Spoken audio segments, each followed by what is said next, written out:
Thank you for tuning in to the best parenting show on the internet, Post Daily Dose. It's the Post. It's the Post. It's the Post. The Post Daily Dose. It's the Post. It's the Post. It's the Post. The Post Daily Dose. It's the Post. It's the Post. Okay, I'm going to try this one more time. I'm not sure we're going to have success today. We were talking about the power of positivity, or I was about to talk to you guys about the power of positivity. Well, the weather's not great here, and the signal's been dragging. I was doing a parent coaching call just a little while ago, and it was dragging, so we'll see what happens. So anyway, I have spent the last 20 years conditioning myself to be positive, because ultimately I believe that there are only two states. There's a positive state and there's a negative state. There's a love-based state and there's a fear-based state. And we have the choice to determine how we want to be conditioned. And I think the challenge is that when early in life you have experienced negative things, that forms your blueprints. Those negative things become a part of your blueprints. And then those blueprints continue to get activated. And as they continue to get activated, what you find is that your focus, your attention, your perceptions about the things that you experience, the things you focus on, the things that you find yourself thinking about the most, are actually based in a negative state of energy. And that negative state of energy has its foundation in your early experiences. Well, the thing is we have the ability to choose what we feed ourselves. And so I left off by saying that I'll be visiting with someone who says something negative. And a lot of times in my close personal relationships, I will stop them because I don't want the negative association. Not that I don't love the individual and like them, enjoy them, what have you, but the negativity that is spoken from their mouth creates a vibration. And if I am in relationship with them, that vibration impacts me.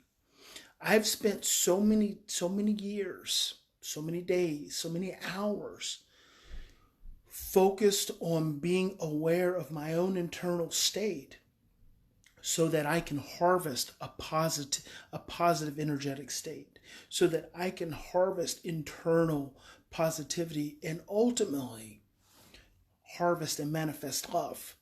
Because I want to be, my aspiration is to become just a loving energy, just a whole, just burning energy of love. And we've had these examples of these individuals throughout history, individuals who just manifest love in the face of all fear. I want to be one of those individuals.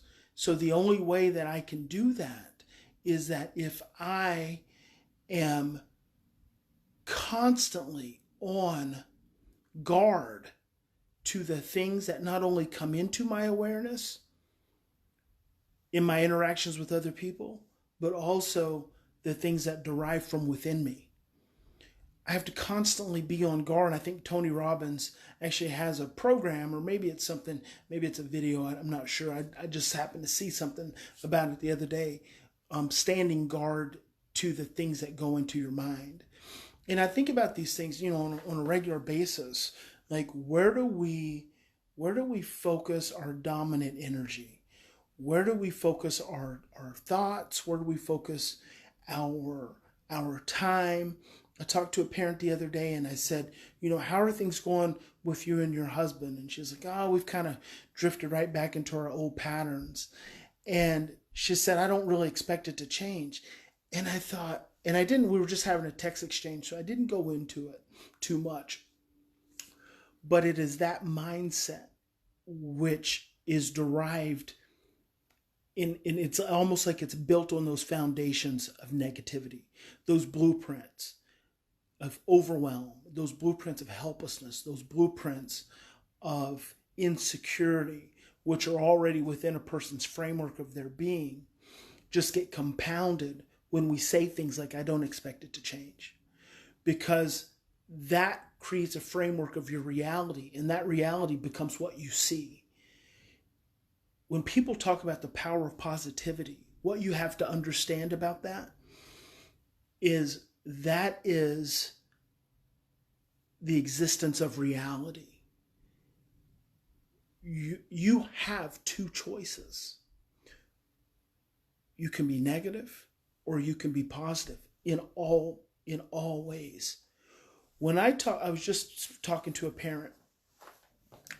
When I talk to a parent and they say, my child is acting like they've been injured, and the cry is really big, and I know they're not really, initially I have to tend to it because I worry, but then I know they're not really hurt. How do I attend to that? Do I ignore it? Do I tell them they're going to be okay? And my response is no, because if they're regressing, and the parent even said, I think he's just really regressing. If the child is regressing, then they are actually having an emotional experience, not a physical experience, an emotional experience, which means they're giving you an opportunity to meet an emotional need that is unmet. So if you have, and these are my words, if you have the time, if you have the space, and when I say time and space, I'm thinking internally, emotionally, like if you have the space, you know there's not a physical need that needs to be attended to. You know it's emotional. Then meet the emotional need. See the baby. Attend to the baby. See, that's positive. That's manifesting positive energy and speaking that positivity into your child where negativity has existed. And when you do that repetitively, positive things will start to occur and will start to manifest. So I was talking to my friend Cynthia the other evening, and we were talking about, she was struggling with her child, getting her child to do chores and to clean up. And she said, don't I have to be on top of her all the time? Because if I'm not on top of her all the time, how's she going to learn? And I said, is it that she is absent the ability to pick up after herself? I mean, are you saying that she never, ever picks up after herself? She said, no. I said, so then it's established that she does actually have the ability to pick up after herself. She said, yes. I said, what if instead of going and looking in her room and saying, you need to clean this room up, because this is what all of us experience, right? We all experience this as children. Your parents walk in your room and say, you need to clean this room up. It's messy. And you're constantly, as adults, as parents, we're constantly telling our children, pick up, clean up. We're always coming at them with this negative energy, this negative focused energy. What if, and I think I asked Cynthia this, I said, what if your obsession on her cleaning up is why she's always having to clean up? What if your obsession on her cleaning up, on her messiness, is actually you're creating that? You're creating that for yourself because that's what you're focused on. What if instead of looking in her room and saying, clean up, what if you said, oh my God, this room is so clean. You do such a good job at cleaning your room. What if you did that? What if you did that consistently? And I want to ask you guys that, because that's so hard, because the default, and the default goes back to the blueprints. The default is, if I do that, she's never going to clean up, which is negative. It's fear-based. And so then what happens is we get obsessed with the negativity. We get obsessed with the fear. And then before you know it, that's all we see. That's all that gets created. What if, and I want you to ponder this, what if instead of approaching your children with that fear-based negativity, you approach them with love-based positivity? and you said, almost like you're sowing into them. My friend Don Wadiak used to say that a lot, sowing into someone. I think it's a biblical principle. What if you were sowing into your children positivity? What if instead of saying clean up, you said, this room is so clean. You are such a good picker-upper. I'm so happy to have you as my child because you pick up so well. And as I was talking and sharing this with Cynthia, she said, oh my God. She said, but you know what? When my mom is about to come over, she will pick that room up. She will have that room spotless. I said, oh, wait. That means she actually knows how to clean the room up. She's like, yes. So what are you so worried about? If you're so worried about her not learning how to clean up, you've just answered yourself. There's no reason to worry. She's showing you she's able to clean the room up. But more than that, what does your mom do when she comes over? She says the first thing she does is she makes a beeline to that room and she says, oh my God, your room is so clean. And I'm like, yes, that's what I'm talking about. That's what I'm talking about. What if we start sowing positivity into our children and then what shows up is positive things? But before we can sow positivity into our children, we have to sow it into ourselves. We have to sow positivity into our own minds, into our own hearts, into our own guts. You have to stand guard. And when I think of standing guard, I think of those soldiers at Abbey Road in London, guarding the Queen's castle. Those people, those gentlemen, they don't move. And maybe women and men, maybe, I don't know, I've only seen men, they don't move. And they are trained to stand there unwavering, without movement, for a full shift. They do not move. They are guarding that castle. What if you guard that castle? What if you guard the castle of your mind against negativity?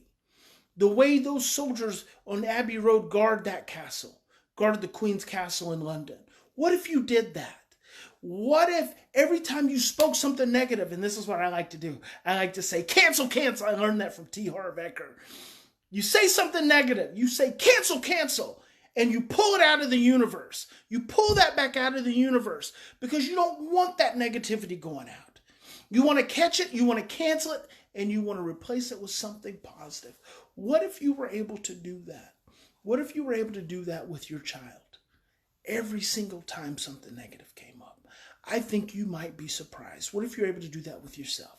I think you might be surprised. There's so much negativity in the world right now. There's so much fear in the world right now. Cancel, cancel. You are safe. You are healthy. You are loved. You are magnificent. You are magnificent. Your child is beautiful. Your child is obedient. Your child is the best picker-upper in the world. You are so blessed to have your child, and your child is so blessed to have you. Focus on the positive. Positivity strengthens your immune system. God bless you. Big Papa loves you. Remember, in any situation, we always have two choices. We can continue to react from our same blueprints of stress, fear, and overwhelm, or we can stop, we can slow down, we can take our 3 to 10 deep breaths and choose love. And I hope you will choose love. Guard your mind as if it were a castle. Stand strong, stand still, and stand calm. Have a great weekend. Shane's has been off this week, so you won't see a post review this Saturday, I don't believe. So don't be looking for it, but go back. There's 365 now. We're well over 400. Post Daily Dose. I know you've not watched them all. First person to watch all Post Daily Dose. I'm going to do something really amazing for that person. You just got to let me know. Hit me up. First person to watch all Daily Dose, all Post Daily Dose. I can't tell you how many. There's countless. I'm going to do something really amazing for that person. Because by the time you tell me that you've watched them all, and I ask you a couple questions, I'm gonna know it, and I'm gonna feel it. I'm gonna feel it, and we're gonna do something amazing. So keep that in mind. God bless you guys. Have a fantastic weekend. Have a lovely Friday evening, and we will see you Monday.